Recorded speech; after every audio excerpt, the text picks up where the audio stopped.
Question. At what point does a work environment damn near turn into a shoot when you take the barometers off the violence at hand, with all the bullshit that the foreign objects and the hardcore style matches? For me, that point was Royal Rumble '99, and luckily, And you're gonna say WWF rather than yeah, ECW. yeah, I think so.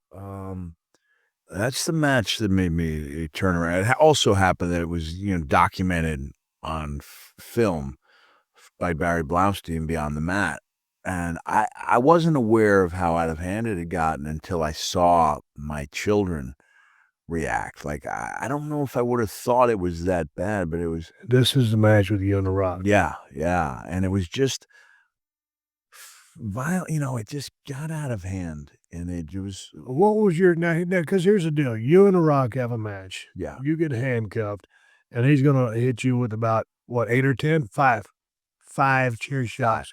It seemed like 100 when you were backstage watching. I was there, and man, I watched those first couple, and I mean, he was laying them in because he had to, Yeah, and it was agreed upon. yeah.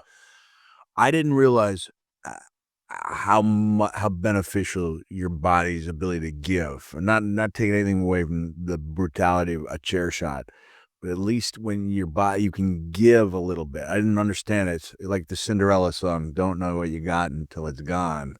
Once that ability was gone and my hands were cuffed behind my back, and that first chair shot came and it hurt me down to my toes, like, I realized this was a whole new level of pain, and my reaction to that shot was to fire up.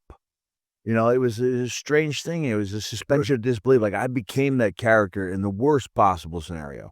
I became Mankind, believing completely in the character with The Rock, and in a steel chair and my kids in the front row, and by the time we got to the agreed upon number, which was 5, I'm still in the ring.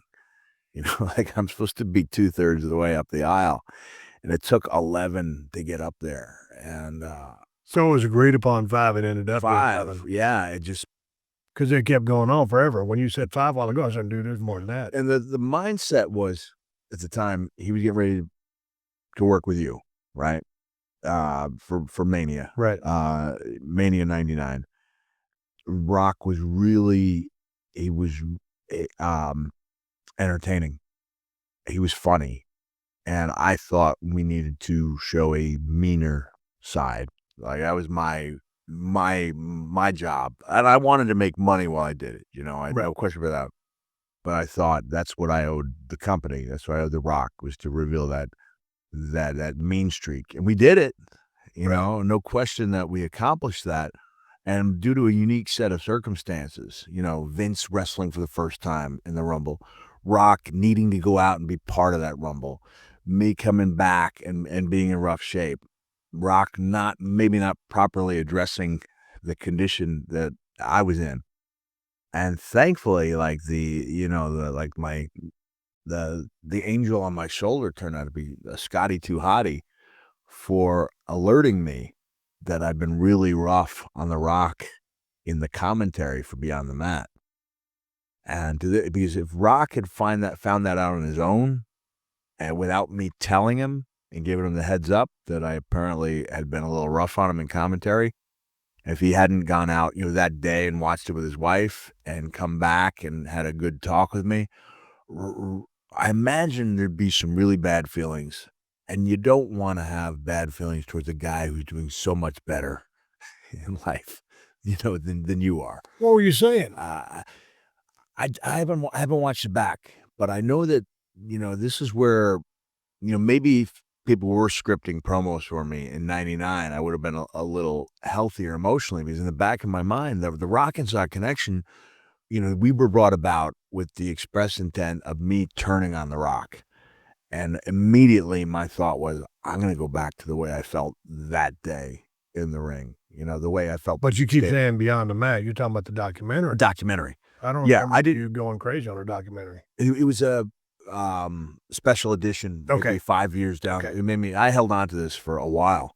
5 years later, or whatever it was, with the case would be special director's cut with me and Jesse doing commentary. where I still can't watch it. I don't want to hear what I said, but Scotty came up to me, and I'm pretty tight with Scotty. He was like, "I watched Beyond the Mat," and I went, "Yeah." He goes, You kind of buried The Rock," and I went, "I did." Like, how bad? He was like, "Pretty bad." And so I went up. Like, that's the way I like to be, is to be honest with the guy. And then he did go out like that day and got it. Watched it with his wife, and he was like, "You were pretty tough on me, but I could have been a little more." Like, I could.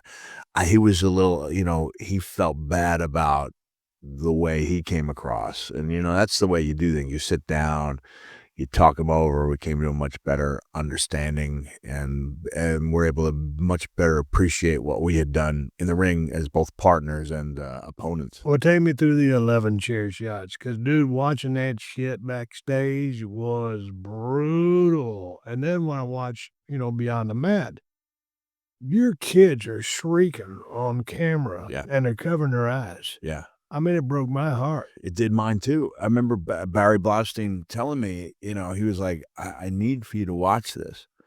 I said, "What do you mean?" And from my vantage point, by the time I got back, it was my daughter going, "Daddy, it looks like you have a boo-boo." And I said, "Yeah, honey, Daddy's got a little boo-boo." And she said, "Daddy, that looks like a big boo-boo." And on the film, I go, "Yeah, it is a big."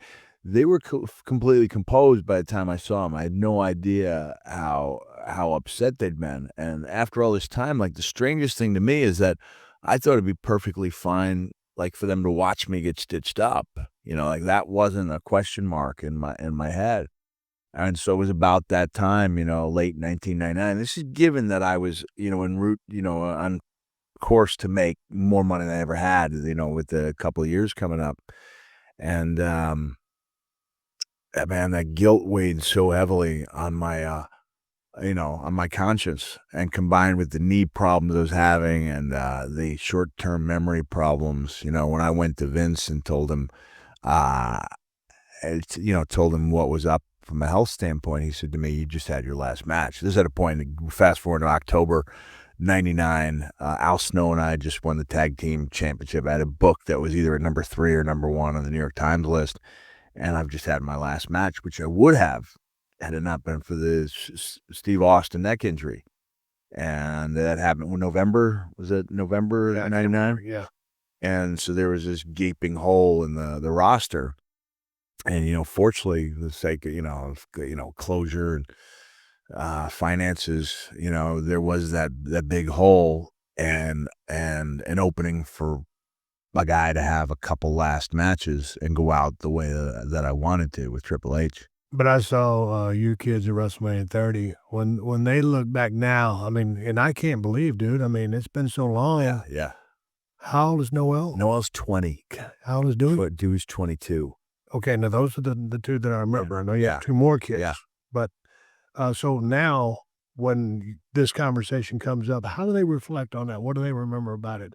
Are they okay? Did it scar them? Well, kids are resilient. They bounce I back. knew you were going to say that. I knew you was going to say Go, that. John. Go to Yeah. bad answer. Yeah. You know what? By the time I even found out how badly they had taken it, they seemed to have recovered. But that didn't, it didn't assuage my, concerns. I felt terrible. And then they started thinking that every day I went to work, This is was what gonna happened. be like that. And they started getting old enough to realize that all those years of saying, "Oh, Daddy's fine, Daddy's fine." They were coming to a point where my body was really starting to show the wear and tear, where it was limping really badly. I'd realized, kicking a ball back and forth, that ball didn't travel exactly to me. I wasn't getting to it. I had no lateral movement, but it was really, from Vince's standpoint, the head injuries, that caused him to say, "You just had," there's a guy, and I'll be glad to, to say bad things about Vince from time to time, but deep down, and I've had this, conversation with people, like, deep down, I think Vince is a really good guy with a couple of quirks. He is a good dude, man. I mean, that guy, hey, straight up, he wouldn't ask you to do anything that he would not do himself. It's true, right? Yeah. That's the way he is. Here's another true statement. If Vince McMahon gives you his word, you don't need a piece of paper, correct? Correct. He's a man of his word. Yeah. Man, I've had high times and low times with him and times in between. I always tell people, man, I learned more working for Vince McMahon that I did in 5 years of college. And I don't know, I just had a good don't get me wrong, I mean, half the shit, I mean, you saw the Austin McMahon feud, you were there, Yeah. and, at times, some of it was a shoot. But, yeah, I love the guy. I think he's a cool son, but there'll never be another one of him. He's the most unique individual I've ever met. Nah, you put 3 guys in a room who've worked for him, and sooner or later they come around to Vince. And some guys are bitter, but most of the time you have the biggest smile on your face. I think the better part of, being gone from the business is, some of the guys it's almost a parallel of the NFL. The big money wasn't around for everybody back then, and that came into the big money, and it continues to be that way as it has with everything. Yeah. So has been a parallel of professional wrestling, and so a lot of guys that, I don't know, didn't end up with what they thought they would end up, it just seems to be the guys that are better, but nonetheless, he's a very unique dude.